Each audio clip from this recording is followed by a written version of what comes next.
Guys, in this quick tutorial I will show you how to import free brushes into the Affinity Studio last version. So first of all, go to the site, I will put it in the description. It's called Brush Easy. And on the left side, check brushes and standard for free versions. And now we will choose some random collection. Press on the free download and wait for 5 seconds.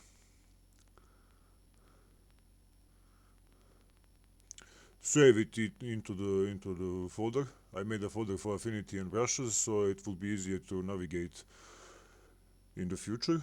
Now open your folder and extract actually, I'm sorry, your brushes into the regular folder, and now open Affinity.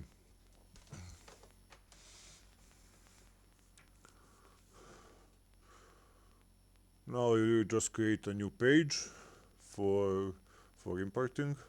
Navigate on this right down arrow and press import brushes. Now you need to locate your brushes, where did you save it, where did you extract it, and open it. It doesn't matter at all which size it will be.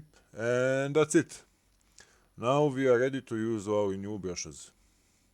Now you can play with these settings and enjoy your new brushes. Thanks for watching.